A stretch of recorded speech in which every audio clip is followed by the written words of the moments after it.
Hey everybody, it's Mike. It's 6:45 a.m. on Friday, March 27th. We're still kind of getting used to the new normal that most folks who are in self-isolation are dealing with, and of course, we continue to thank our healthcare workers and everybody, the grocery stores and all that are actually working still in public in these times. But because we're not in a normal space, professionally, we're kind of putting a hold on our big idea season for now. We're going to continue to focus on delivering some content that might be helpful to everybody in these circumstances. So we have the amazing Sara Robertson on the show today. She gives some really good tips on how best to get through this. And as well, check out our show notes. She's given us some great recommendations on books to read right now that are useful. And as well, an amazing resource, her daily routine, which gives you like an example of her power hour, what sort of exercises she works in, how she moves throughout the day. Check out the show notes for that. I've already reviewed it. I'm looking forward to implementing a good portion. So with that, here's the episode. We hope it's useful. We hope you enjoy it and have a good day.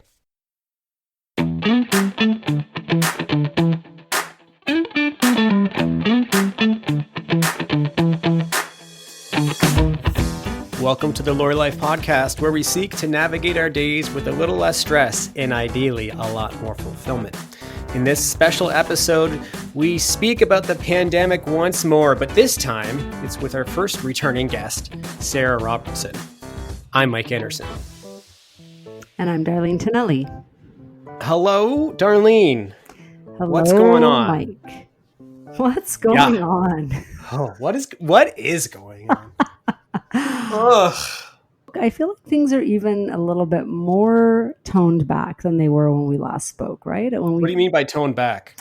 Well, there was a time last week when we could still leave the house without the same sense of kind of, I don't know, what is it, impending doom? What is that feeling when you leave our house right now and you see your neighbors from across the street? I thought about this, and I think it feels like just like if the world was experiencing a global pandemic and we were all asked to stay in our homes. It does feel like that. Strangely, since that is what it is. It feels like everyone is out of their depth, out of their comfort zone, right? I think we're used to some people feeling out of their comfort zone, but even I don't know. I just feel like it's fraught with danger. Yeah. For me, this is really, really odd. Anyway. Yeah. And I got to say, I came out swinging last week. I was like, this could, silver lining central. I was all about it. Not to say I'm a pessimist right now, but I'm a little bit more rooted in like the very real reality of this thing. And I'm a little tired.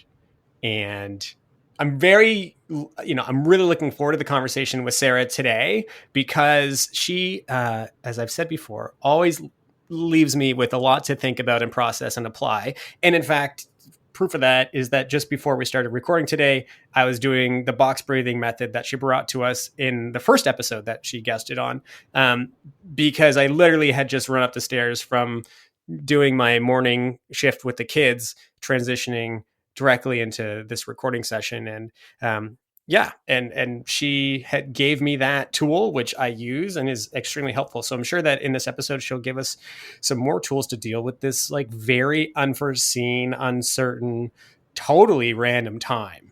I spoke with her yesterday as a bit of a pre-call because when this all started to happen and we decided we would do another episode, I started to think, who I really want to hear from. I want to hear what Sara's telling people to do. And I have seen her doing a bunch of webinars for the profession. Yeah, she's a wealth of information and just calming, nice and calming. So looking forward to it. I feel like this whole thing will be a bit of like tide coming in and out. I don't know what my metaphor is for this, but I feel like we're all going to have different feelings about what we're all experiencing as this evolves. So maybe you haven't changed. Do you feel the same way you did last week when we recorded? No, not at all. I think that it is I would say last week I was not that concerned about the day-to-day, exposure to the virus. I would say that's fair. Yeah. This week, I would say I'm very worried about making a mistake. I'm very mindful of I don't want to watch, which is really no break from the norm as I say that out Right, loud. right. Much of this podcast is designed to talk about the fear of making a mistake for lawyers is very acute. But I think, yesterday I got a call from my dry cleaner that's at the end of my street that I have a long relationship with, many years of taking my stuff there, chatting with them. And they called and said, we're going to be closing and can you come pick up your stuff? And I thought to myself, oh, yeah, of course I will. Of course they're going to want to get paid for their stuff before they have to have a break. But then as I was walking there, I was like, should I be doing this? Is this kosher? Should I just e-transfer them and say, keep it? Like what? Anyway, this is the kind of stuff I find I do not want to have a mental load about dry cleaning pickup. Like I do not want to add Definitely that. not a major thing on the list, Not major, but then that is what I think this is provoking. It's a little it's neurosis inducing, if that makes sense. I'm really trying to focus on just keeping myself in a good headspace. That's the key. I've got some people depending on me, a lot of people, and I have to stay in the game and stay positive and stay working and healthy and all that stuff. So doing it for other people is kind of what's keeping me focused. Okay.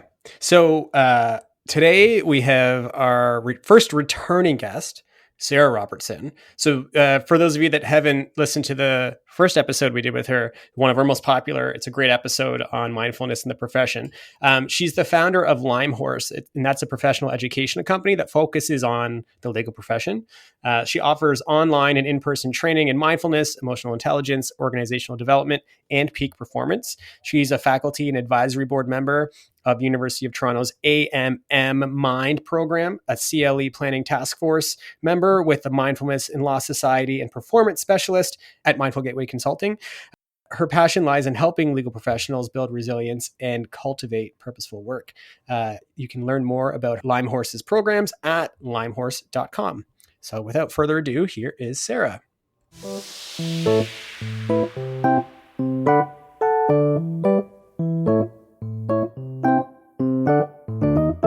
Hey, hi guys. Welcome back. Your second turn on the Lawyer Life Pod. Yeah, second turn. And, it's kind of feels like a little bit of a trial by fire sort of thing here. We pulled this together pretty quickly. This is, we're all working on different schedules. My inbox is flooded with webinar invitations, everyone trying to just get information out to their people that are listening and thinking through the mindfulness episode that we did back in the fall. That was a popular one. Lawyers seem very ready for this idea that mindfulness can help in the legal profession. And so as our second pandemic episode, we thought we'd bring you back and talk about how to apply some of that stuff to this particular situation. Does that sound about right, Mike? It sounds exactly right. Okay. Well done, Lucky. Darlene. That would be so awkward if you're like, actually, there's 13 things wrong. No, not awkward. The only awkward thing, I think, both you and I, Darlene, and I can't speak for Sara, but we're just rushing into this recording session from putting our kids down for nap. And what a mental pivot it is to do so. So I think that I'm ready to have Sara, explain what it's like to be feeling what we're feeling, what we can do to kind of ground ourselves in this absolutely ambiguous, weird, stressful, anxious ridden experience that the whole world is going through. So Sara, no big ask there, right? Yeah, no big ask. Well, I think, what I want to try and communicate is a lot of, what I've learned and what I do. It's, this is a situation where it's going to be something where people are really going to have to lean into figuring out what's good for them, because, we all have, different situations that we're living in, whether that be, the nature of our work situation, what our family or home situation is like. So, anything I'm sharing here is sort of like, here's some things that I find work really well that you might want to try, but, I will send it out to people to, be gentle with yourselves on how you move through this time, because I have a lot of suggestions, but like everyone else, I mean, I think it's a really difficult time to be trying to trying to be looking for answers or offering answers. I think that's a great point, because one thing I've only really started to see, and I don't think I've seen the full extent of it, is that even though we're all kind of doing the same thing, like we're all just tucked away in our living spaces, and it seems like it's very easy to say everyone's having the same experience, but I'm even having a different experience that I had last week, let alone somebody who is, in a condo alone or in a family home with grandparents and kids running around. Like there's a whole spectrum of people in terms of the circumstance that they're in, and then let alone, in the process that we're all kind of coming to understand what life is like right now. So I think that's a really good point, Sarah, and something truthfully that I didn't necessarily see, at the beginning of last week, for example. Yeah. Yeah. And I would say, like, if we're going to start talking about, our mental states during this time, I mean, it's a very, very dynamic time. So like, I think it's really important that we take the time to acknowledge, like, this is hard. It might be different versions of hard for people, but it's hard. And that, whatever we're feeling at this time is okay. The emotions, the feelings, the things that are coming up, there is no right or wrong, especially at this point in time.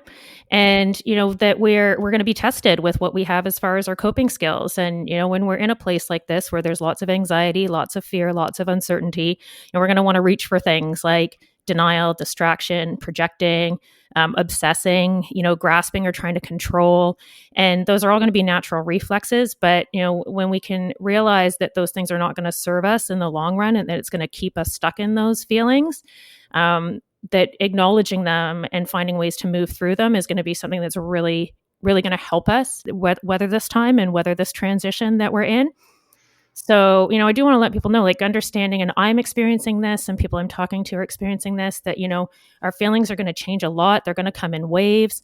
We're grieving. We're grieving, our normalcy to an extent. And so, we may have periods of feeling fine, followed by periods of, overwhelm, or periods of depression or feeling fatigued, and that is both normal and expected and okay. And trying not to judge what we're experiencing right now, and understanding that, the only way out of this is through. It is like it is a grieving process that we need to make our way through what's happening. And that's challenging too, because it's changing as rapidly as our emotions are. Sometimes you've got a certain level of coping skills and they're designed for your existing life. Like you've got your routines, you got your systems.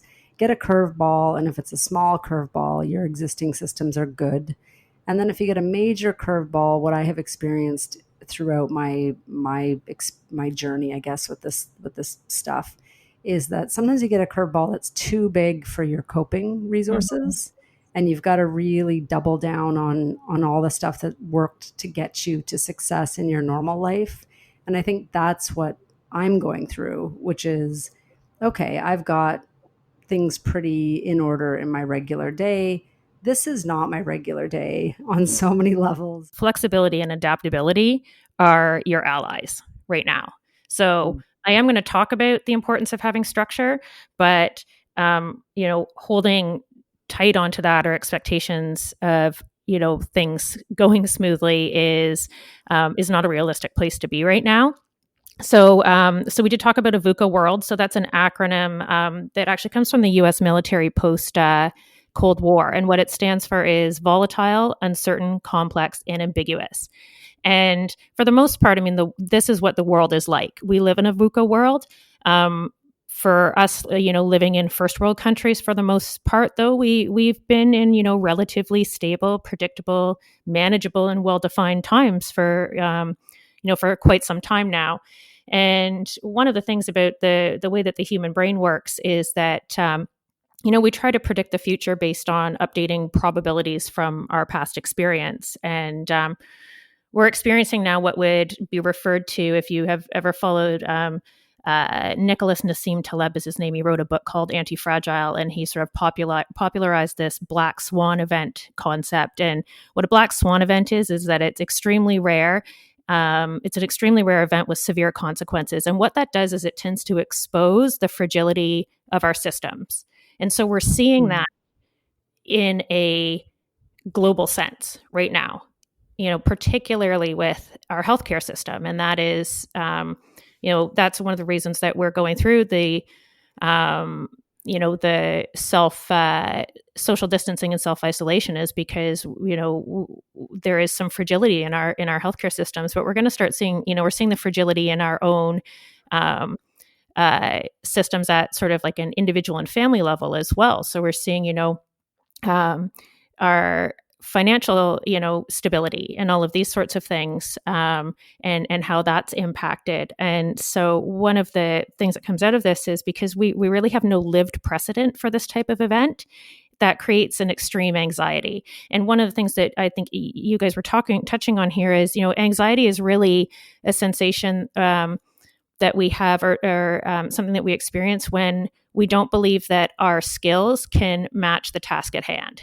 I've seen a lot of people worrying about that. And Mike and I talked on our first pandemic episode about we don't have the stress of learning to work virtually. That's not a stress that we have. Mm-hmm. But I think to both of you, the points that you're making, Mike and Sara, everyone's dealing with a different challenge.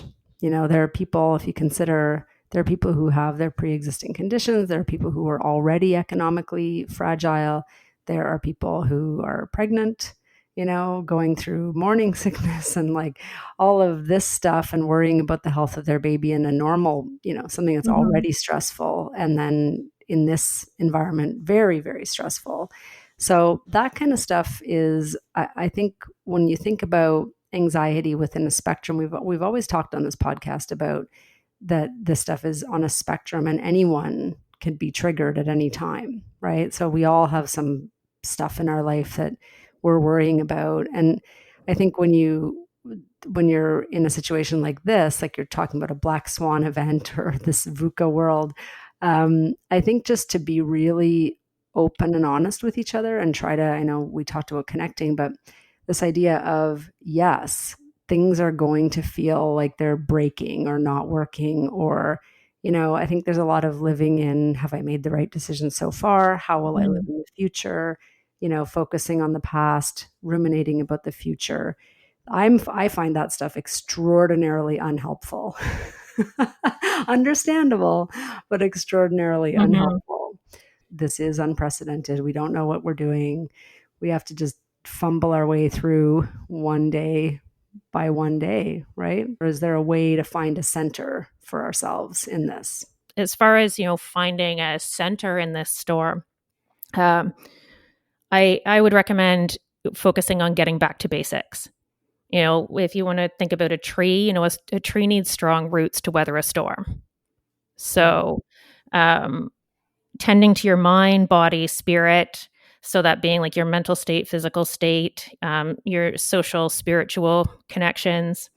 I'm going to promote self-compassion. I mean, I'll always promote compassion for others as well, but self-compassion in this, because tending to yourself is really important at this time. And, as Darlene, you mentioned, there's a lot of past and future thinking going on, and judgments about should have done this, or what will happen what will I do if this happens? And I'm going to throw out already a quick exercise for people that I find really helpful. And so anytime you're in that, judgment of I should have done this, or what am I going to do here, or that there's some sort of problem that comes up, imagine a friend coming to you with that, and what advice or, what sort of support you would give to them. And that's how you should be speaking to yourself right now. If you wouldn't say it to your friend, don't say it to yourself. If that makes sense. That does. That's very good advice. Yeah. And then the other one is, where we are where we are. So accepting what is. A book recommendation I'd throw out on that one is Tara Brach has a book called Radical Acceptance. It's a great book. And through that book, I mean, she has this mantra that everything that comes at you, just saying, okay, this too, So it sounds like a really maybe might sound, as I'm saying it, like it's something that's oversimplified, but practicing non-resistance, a welcoming stance towards what we're experiencing, because it's happening whether we want to accept it or not. That's where I would kind of look at getting started, is like really focusing on those things, tending to yourself, accepting what is going to be probably the best foundation on building resilience through this time. So what are the routines? Like, how do you actually do that? Maybe tell us a bit about how you do it, and then we can take some tips. So just quickly, like I like to, and this is through, some of the training that I've had is following the understanding of some of Maslow's hierarchy of needs. So this is a human motivation theory. And basically what it says is that we have these needs that have to be satisfied before we can move on to fulfilling other needs. And so the first one is your physiological needs. So sleeping well, eating well, exercising, hydrating, breathing. Those are all the foundational things. To set for peak performance, I always recommend this, but in a situation like this, having yourself, fundamentally operating at your best physically is going to allow you to move into being of service to others, as well as, I think we're all looking to, have the healthiest immune systems possible right now. So tending to your physical well-being is going to set a really good foundation there. The other physiological piece would be your mind, taking care of your mind. What are you thinking? Setting up some habits. I know Rachel Shipper talked about this, structure equals freedom. So lowering our cognitive load, setting up some things so that we have an idea of what we're doing the next day, reducing the amount of decision making. And so, you've got to fulfill your physiological needs. And then the next thing would be safety. And so safety is a bit of a tricky one right now, because it's going to be a matter of perspective. Some people are going to be feeling unsafe around what's happening, maybe with their careers or their financial portfolios. But I think there's some work that can be done here on perspective, in just appreciating, if you have access to food and a roof over your head and your family is safe, and that to, focus on appreciation of that right now. And then the next thing would be definitely connecting. And connecting is hard to do when we're feeling physiologically threatened, or our survival is threatened, or we're feeling unsafe. So it might seem more effortful than it would at other times. But I think, making sure that we're reaching out to people. I think this is a really good opportunity to reach out to people on a deeper level, or to connect with people on a deeper level. Like a lot of our days, this has been my experience, we interact with people in a really superficial way. Mm-hmm. And so there's opportunity here, I think, to get really, honest about how we're feeling and how other people are feeling. And building those connections is great for a boost of oxytocin, which is also good for your immune system. So, and being, discerning about the types of interactions and connections that we're having right now, and making sure that they're serving us in a way that is keeping us balanced, and not pulling us into some of these kind of fear factory rabbit holes that are existing at this time as well. Incredibly helpful list of useful tips. And I love lists, so thank you very much. I'm also struggling with, and Sara, your points that you've already covered are great about, like, having self-compassion. So understanding this is a difficult time and not being too hard on yourself, and, talking to yourself as you would a friend. Very useful. But I think that it maybe in this thing, I need a friend who's going to yell at me to get off my ass at night. And it's hard, like having a full day of balancing work, and in our situation, kids in the house, and on top of everything else that's going on, come 8:30, 9 o'clock, it's hard to be like, okay, now I'm going to, put myself through this like exercise routine. And I don't want to be angry at myself for that, but at some point I need to do it. So that's something I'm struggling with. I know I'm not hitting all the stuff I need to be performing super well right now, but I feel like also if I push myself too far, then I'll just become like an angry troll, I won't do that. No one wants to listen to the podcast by the angry troll. Yeah, Mike be podcasting from weird. under a bridge. Yeah. Just Let's wait not 2 do weeks from that. now if I could find a bridge. Oh my God. Yeah. I have been thinking about that just because we always try to find this balance between being judgmental for not doing our stuff and pushing ourselves in an appropriate way. And I do think that there is real risk right now in any kind of slide towards bad habits. I think it's risky. I mean, I would definitely agree with that, Darlene. You know, one of my kind of personal mantras when I'm going through a difficult time is no more suffering than necessary. And that sort of translates to saying like, you know, this is hard. It's bad. It's scary. But, you know, believe you me, I can make it worse if I want to. Yes, we all can. We all can. We all can. And so I think what you're speaking to here, like, when I talk about, you know, self-compassion and, you know, being easy on yourself and stuff like that. I mean, please don't translate that into, you know, an excuse to check out on life, because that's not what we're talking about here. I think we have a duty to ourselves and to others to show up in the best way possible under these circumstances. I mean, I would rather be a leader for the people in my life than a liability for them.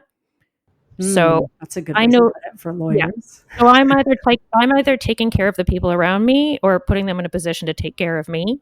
And, you know, and that happens through the choices that I make. If I'm not mentally in a good place or physically in a good place to the degree that I can be, you know, I am putting that responsibility, potentially putting that responsibility onto someone else. So, you know, what are the consequences of, you know, sitting on the couch and with, you know, no pants, eating Doritos, watching Netflix? Have you been looking in my window, Sarah? Yeah. Seems a little too on point. A little too on point. Yeah. Oh my gosh. I still need you to watch a little bit of Netflix, because without Mike's tips, I actually don't have any. No. I get overwhelmed going into Netflix. Don't know what to watch. Yeah, but I mean, like I said, it's you know, if you need a break, because like, you know, yeah, it's heavy. It's exhausting going through something like this, dealing with these emotions. You know, I know emotions and lawyers is something that can be a little bit of a tricky area sometimes, but like emotions are energy and they can be draining. And especially these heavy ones that we're going through, like this fear and anxiety and grief, it will take a toll on you. So if you have a day where you feel like you got hit by a bus and you need to just kind of rest and restore, whatever that looks like, go for it. But if, like I said, if you're turning that into an excuse not to engage with life anymore, then that's probably something that you want to look at.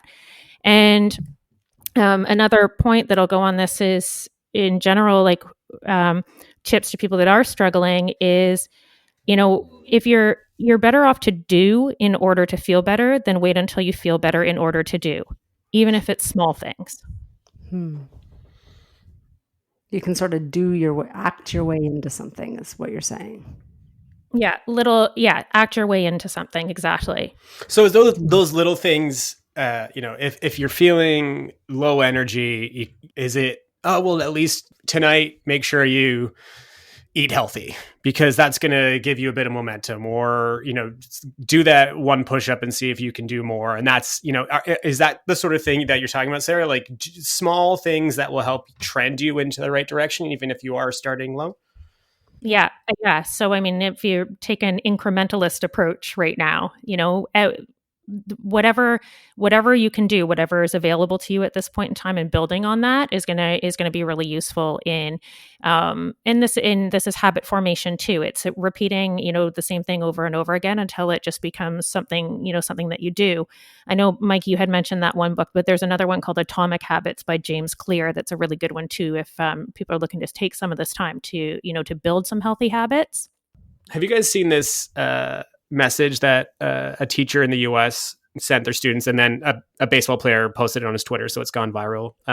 But basically the teacher was saying, it's advice for kids, but I think it applies to basically everybody. It was like, don't worry about guiding your kids through every lesson that they're missing, and don't harp on them about not being interested in math right now. And what is more important than anything is that when your kids look back at this time, it's as, you know, pleasant as possible and not traumatic, frankly, which it could be for people. And so the beginning of all this, what success is here is just making sure that we all do okay, and to the extent do well, and forgiving ourselves for not being the, typical students or typical professionals, or, all that extra stuff is okay. And at least that I found that to be a really good, kind of touchstone here as we really dig into,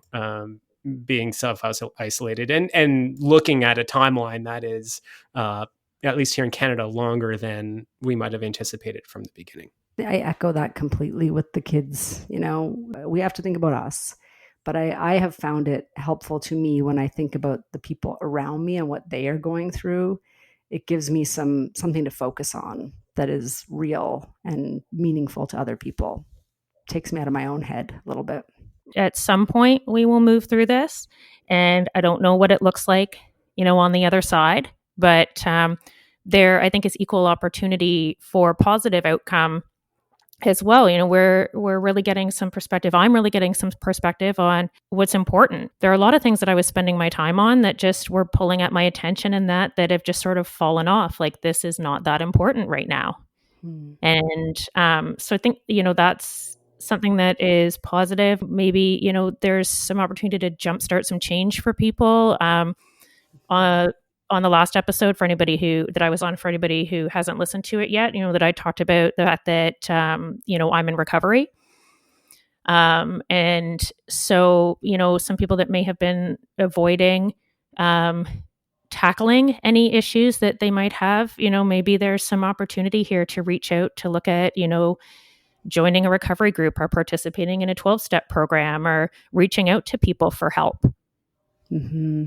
That's an opportunity for people who are isolated, for people who, like I said, are finding themselves at home and at loose ends, and boredom is a real driver. Loss of center, I guess, is a big deal for people. So the world is kind of hitting a strange bottom that could help everyone level up, although it doesn't feel like that right now.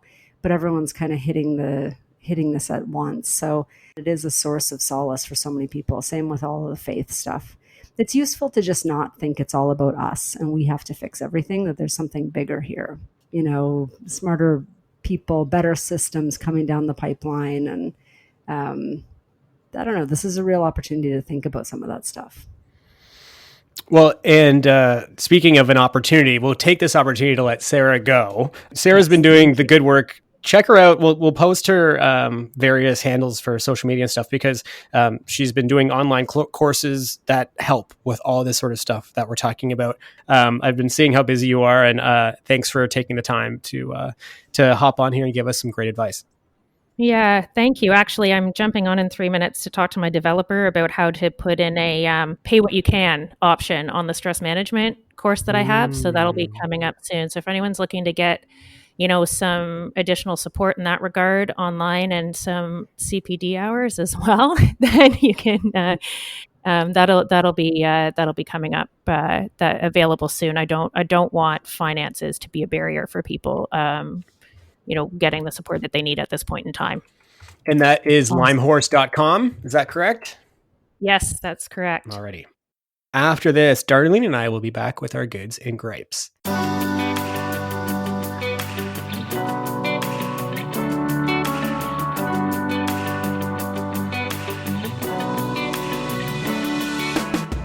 The Lawyer Life podcast is brought to you by Inter Alia Law. Inter Alia lawyers have big firm training, in-house experience, and a wide range of expertise in technology, media, and entertainment. Our advice is business-focused, speedy, and practical. To learn more, visit interalialaw.com. That's interalialaw.com. And we are back with our goods and gripes. Goods are things we want to promote and support, and gripes are things that annoy us, with the overall acknowledgement that we're going to talk about trivial stuff in this segment and not the major issue that's facing folks. Darlene, do you have a good? I have a thing that I would like to promote and support. As listeners of the pod will know, I am just not much of a tweeter. I checked my tally the other day, and for inter alia. Wait. Is that what people on Twitter are called? I don't know. Is it even? Probably a tweeter? Twitterer? I don't know. I don't have the answer. I just think it's awkward. It's super awkward. They need to work on that if that's the thing. Well, probably maybe others know the answer. Person who tweets, which I don't even like the word tweet. Fine. Whatever. I have thought of a hashtag for something that I would like to promote. And were I efficient at Twitter, I would use it. But I'm going to spread it here in case people can do it and get into it. I've been out walking a ton with my kids, trying to get out of the house once a day, keeping my 6 feet of distance and all that. But here's the thing. I have noticed that a lot of people are not even smiling or saying hello from 6 feet away. What? And I feel like we need to be like, keep smiling, hashtag keep smiling. Keep smiling at each other, because last time I checked, no one has said a smile transmits viruses. So I think it would be good if, just as an outcome. It's a gripe with a good solution. It's a gripey good. It's like a gripe happened, and then I thought of a good where I decided to do it for myself, and then I was like, this could be my first idea for a hashtag in my entire life. I love people who think of hashtags. But anyway, keep smiling. I can't wait till that definitely goes viral. Oh, it's totally going to go viral with my 700 tweets or whatever I've done in 7 years. Anyway, what is your? I'm sorry to hear that people don't smile in your neighborhood. You obviously live in a terrible place. Unlike my neighborhood, people cross the street, very conscientious, especially because we have young kids with us. But it's hello and how you doing city over here. It is. You can't. I've never talked to people more.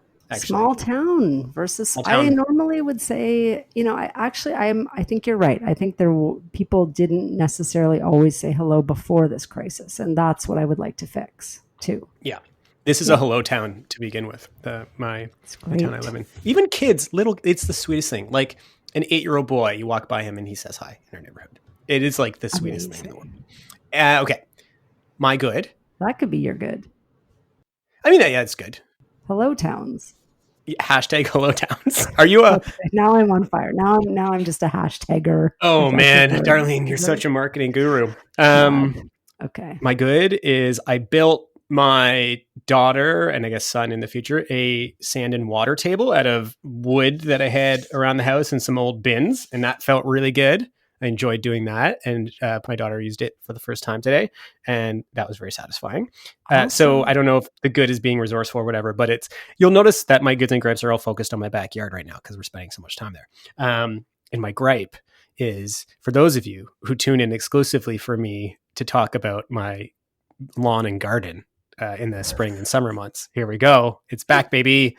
You might remember... Those of you who listen closely might remember that last year I planted clover in places where grass isn't growing well, which worked really well, and it grew and gave good green cover. But the problem is that in the winter, it just completely goes away, unlike grass, and grass stays. And so you have a foundation of green in the spring with grass, but with clover, you don't. And it's just mud everywhere. And so most of my yard doesn't have a grounding force, which means it's very messy and not visually appealing. And that is my gripe currently that I want to solve. So there's your Mike backyard gardening news for all of you hashtag Mike garden fans out there. For all of you. I don't know. All of you. The letters I get. Oh my goodness. Just tell us more about the clover you planted. Everybody just loves it. It is a recurring theme for sure, right? Well, good for you for being like basically a pioneering guy building a water table. Yeah, build a thing. We're gonna churn my own butter next week. It's gonna be the best. I look forward to that update. And getting a goat. Anyway, thank you for doing this, because I will say for the listeners that it is important to us that we be talking about this during this time. It's definitely not an easy choice of how to spend the time. And Mike handles a lot of the technical back end of these podcasts. So thank you. I think it's important, and hopefully we're helping some people and getting out of our own heads just by doing the podcast is the goal. So if you're enjoying it, let us know. If you want to hear about other things, let us know. If you want to hear more about Mike's backyard, we'll start the new podcast. Let us know. Yeah. I guess let us know. I guess we could devote a segment to that. It could be really nice. I could record it outside so you hear the birds. Yeah. It'd be like very calming. Like, and now I am planting my clover seeds to water them. And in a number of weeks, this backyard will be green once more. You know, it's not a bad thing. You might want to. I would listen to add that to your. Would you find some live action gardening podcasts? Anyway, oh my God, my in-laws would listen to that podcast. I could have a very wide audience, actually. Anyway, for another time. Thank you for this. Okay, thank you. Goodbye. Okay, talk soon. That's it for this week's episode of LLP. Thanks to Inter Alia Law for presenting the podcast and to Nick Fowler for composing and performing our music. See our show notes for his website. Don't forget, we love feedback. Please comment in the review section or subscribe or like. We'd appreciate it greatly. That's it. Talk soon.